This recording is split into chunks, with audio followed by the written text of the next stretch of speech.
রিঙ্কু মজুমদারের ছেলে রহস্য মৃত্যু। দিলীপ ঘোষের স্ত্রী রিঙ্কু মজুমদার, তার পুত্র রিঙ্কু মজুমদারের ছেলে প্রীতম, তার মৃত্যুর কারণ ঘিরে ধোঁয়াশা। রিঙ্কু মজুমদারের আগের পক্ষের ছেলে প্রীতম, তার রহস্য মৃত্যু। কি খবর আছে আমাদের কাছে জানবো। সার্নিক রয়েছেন আমার সঙ্গে। সার্নিক, অতনু, যেটা এখনো পর্যন্ত জানতে পারা যাচ্ছে, আজকে সকালবেলা সঞ্জয় মজুমদারের ঘর থেকে তার দেহ উদ্ধার হয় এবং সেই দেহ রহস্য মৃত্যু হলেও গোটা বিষয়টা প্রাথমিক তদন্ত করার পর পুলিশের তরফে যেটা মনে করা হচ্ছে আত্মহত্যা করেছেন সঞ্জয়, তেমনটাই কিন্তু প্রাথমিকভাবে মনে করা হচ্ছে।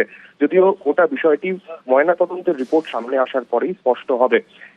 এখনো পর্যন্ত দেহ ময়না তদন্তের জন্য নিয়ে যাওয়া হয়নি।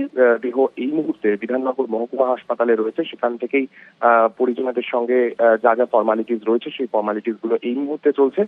ইতিমধ্যে রিঙ্কু মজুমদার অর্থাৎ দিলীপ ঘোষের স্ত্রী এবং সঞ্জয় মজুমদারের মা, তিনি কিন্তু এই মুহূর্তে উপস্থিত রয়েছেন বিধাননগর মহকুমা হাসপাতালে।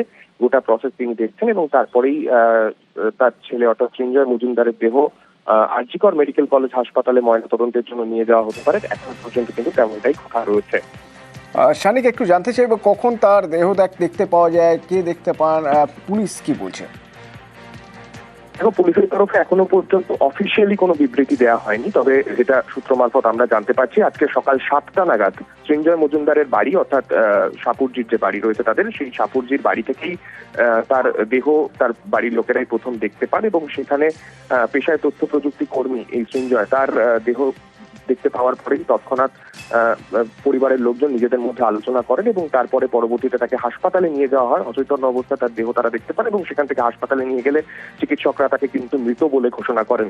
এই মুহূর্তে এখনো পর্যন্ত বিধাননগর মহকুমা হাসপাতালেই তার দেহ রয়েছে এবং সেখান থেকেই পরবর্তীতে যে পুলিশ প্রসিজার যেগুলো থাকে সেই বিষয়গুলো কিন্তু পুলিশের তরফে দেখা হচ্ছে, কেননা ইতিমধ্যেই অস্বাভাবিক মৃত্যুর মামলা রুজু হবে তেমনটাই কিন্তু খবর রয়েছে পুলিশ সূত্রে। অস্বাভাবিক মৃত্যুর মামলা রুজু হতে পারে পুলিশ সূত্রে, সেরকমই খবর পাচ্ছে সার্নিক আমার সঙ্গে ছিল। ধন্যবাদ সার্নিক।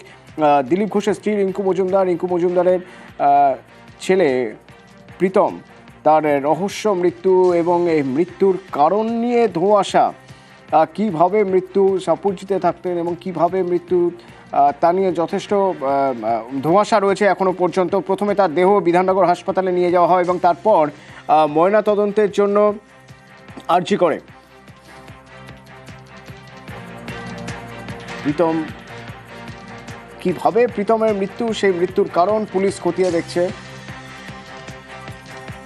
নিউটাউনের একটি আবাসন থেকে তার দেহ উদ্ধার হয়। রিঙ্কু মজুমদারের ছেলে প্রীতমের দেহ উদ্ধার হয় নিউটাউন আবাসন থেকে। আর কিছু খবর পাচ্ছি আমরা। সার্নিক রয়েছেন আমার সঙ্গে। সার্নিক,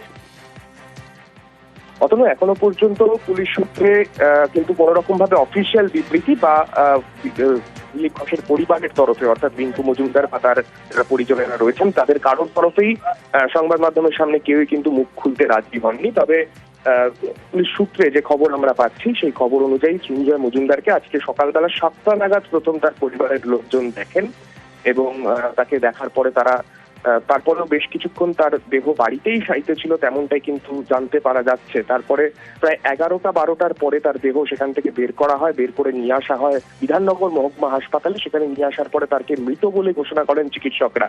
কি কারণে তার মৃত্যু হলো সেই বিষয়টা কিন্তু পুলিশ তদন্ত করে দেখবে এবং প্রাথমিকভাবে পুলিশের যেটা অনুমান, সম্ভবত তার আত্মহত্যার কারণেই মৃত্যু হয়েছে তেমনটাই তারা মনে করছেন। কিন্তু কিভাবে মৃত্যু হলো, কেন তিনি আত্মহত্যা করতে গেলেন, মানসিক অবসাদ আগে থেকেই ছিল কিনা, এই সমস্ত বিষয় কিন্তু পুলিশ তদন্ত করে দেখবে। অস্বাভাবিক মৃত্যুর মামলা রুজু হতে পারে এখনো পর্যন্ত তেমনটাই খবর, যদিও এখনো পর্যন্ত কোনো অস্বাভাবিক মৃত্যুর মামলা রুজু হয়েছে বলে পুলিশ সূত্রে অফিসিয়ালি জানানো হয়নি। অতনু, সার্নিক, পুলিশের কি প্রাথমিক অনুমান যে এটা আত্মহত্যা? একেবারেই তাই অতনু, এখনো পর্যন্ত তেমনটাই মনে করা হচ্ছে যারা তদন্তকারীরা রয়েছেন তাদের তরফে। যদিও মামলা করে পরবর্তীতে যখন অফিসিয়ালি যখন এই তদন্ত প্রক্রিয়া শুরু হবে সেক্ষেত্রে তারা ময়না তদন্তের রিপোর্ট না পাওয়া পর্যন্ত এই বিষয়ে কিন্তু কিছু স্পষ্ট উত্তর হয়তো তারা দিতে পারবেন না।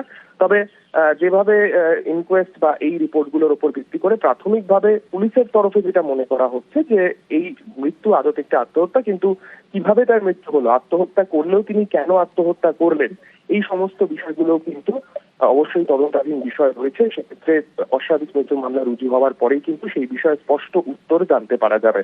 আজকে সকাল 7টা নাগাদ তার দেহ উদ্ধার হয়, অর্থাৎ রাত্রিবেলা। তার মৃত্যু আরো আগে হয়েছিল কিনা সেই বিষয়গুলো কিন্তু এখন দেখার বিষয় রয়েছে। সুতরাং সকালবেলা ঘুম থেকে ওঠার পর থেকেই তাকে অচৈতন্য অবস্থায় দেখতে পাওয়া যায় এবং হাসপাতালে পরবর্তীতে তাকে নিয়ে আসা হলে তাকে মৃত বলে চিকিৎসকরা ঘোষণা করেন। তাই এই সময়টুকু পরিবারের লোকজন তারা কি ভূমিকা পালন করেছিলেন এই সমস্ত বিষয় কিন্তু তদন্ত করে দেখবে পুলিশ। অতনু, ধন্যবাদ। প্রাথমিকভাবে পুলিশের মনে হচ্ছে আত্মহত্যা। পুলিশ অস্বাভাবিক মৃত্যুর মামলা রুজু করতে চলেছে রিঙ্কু মজুমদারের ছেলে প্রীতম। প্রীতমের দেহ আজ উদ্ধার হয় নিউ টাউনের একটি আবাসন থেকে এবং এই মৃত্যুর কারণ নিয়ে ধোঁয়াশা।